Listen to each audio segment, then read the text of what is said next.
Today's other headlines, national weather officials are warning of dangerously cold temperatures across large parts of the eastern U.S. heading into the weekend. Winter advisories were in effect today for areas stretching from Texas to Maine. Some states in the South Atlantic could see more heavy snow starting tomorrow.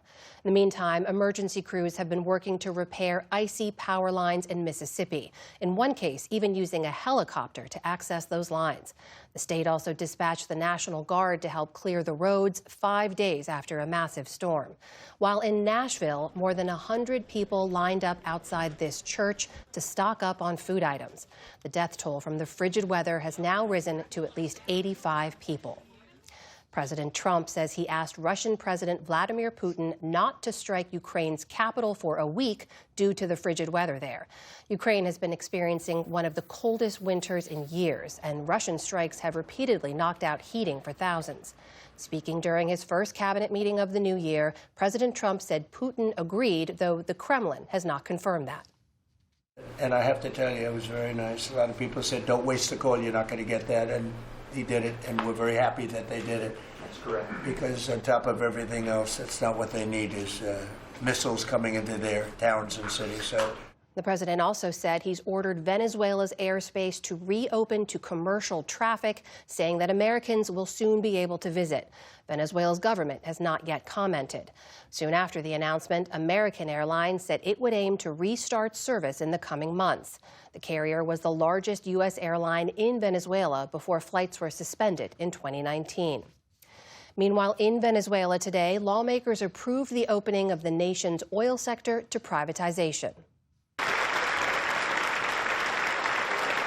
The National Assembly's decision would ease state control and reverse a key principle of the country's socialist movement that's ruled Venezuela for over 2 decades. It also comes after President Trump said the U.S. would take control of Venezuela's oil exports, with plans to revitalize the industry by attracting foreign investment. The European Union has listed Iran's Revolutionary Guard as a terrorist organization following Tehran's violent crackdown on protests that left thousands dead. This puts the EU in line with the U.S. and Canada, which have already designated the group as such. Iran's foreign ministry slammed the designation as, quote, illegal and unjustified. The 27-nation bloc also sanctioned 21 Iranian officials and organizations today. The EU's foreign policy chief said, quote, repression cannot go unanswered. The means that were taken by the regime are really severe. So that's why we are also sending a clear message that if you are suppressing people, it has a price. Activists say Tehran's crackdown on protesters has killed more than 6,400 people. Also today, Iranian state media is reporting that the country will carry out live-fire shooting drills in the Strait of Hormuz next week. That could disrupt traffic in the waterway, where about 20% of the world's oil passes through.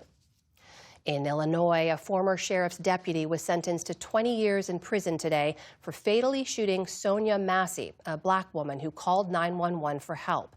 31-year-old Sean Grayson, who is white, apologized during the sentencing, saying, quote, I made terrible decisions that night. I'm sorry. Grayson and another deputy responded to Massey's home in July of 2024 after she reported a possible intruder. Grayson shot Massey as she held a pot of boiling water. The killing prompted protests over systemic racism during police encounters. Gymnast Jordan Chiles is one step closer to potentially reclaiming a disputed bronze medal from the 2024 Paris Olympics. The highest court in Switzerland has sent the case back to the Court of Arbitration for Sport to examine new evidence. Chiles' third-place finish on floor exercise was hastily overturned after Romania claimed the Americans didn't file a score challenge in time by a matter of seconds. Today's ruling cited audio-visual recordings of the final, which could change the outcome, though it's expected to take at least a year before a verdict is ready. The U.S. trade deficit widened by the most in more than 3 decades in November.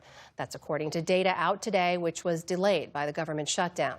The latest figures represent a sharp pivot from prior months when the deficit had shrunk amid President Trump's tariffs. Economists say the data also points to ongoing volatility in global trade. In the meantime, on Wall Street today, stocks ended mixed after a dramatic day of ups and downs. The Dow Jones Industrial Average managed a slight gain of around 55 points. The Nasdaq lost more than 170 points. The S&P 500 ended a touch lower on the day. 25 classic movies are entering the National Film Registry at the Library of Congress, and fans of a certain age will be totally bugging about one of them. Ew! Get off of me! Ugh, as if. The iconic 90s comedy Clueless made this year's list.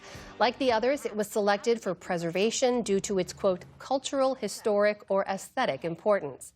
The newest film to be included was Wes Anderson's Grand Budapest Hotel from 2014, and the oldest, a silent film, The Tramp and the Dog, which dates back to 1896. 4 documentaries also made the cut, including 1981's Brooklyn Bridge by Ken Burns. And social media star and nonprofit founder Shirley Raines has died. Hey, my love, how you doing, King? I'm doing good. Good to see you, baby. Known to millions on TikTok simply as Miss Shirley, Raines helped to feed and care for homeless people on Skid Row in Los Angeles and elsewhere in California and Nevada. She began the work in 2017 following the death of one of her 6 children. Her organization, Beauty to the Streets, says Raines, quote, used her powerful media platform to bring dignity, resources, and hope to some of the most underserved populations. No cause of death was announced. Shirley Raines was 58 years old.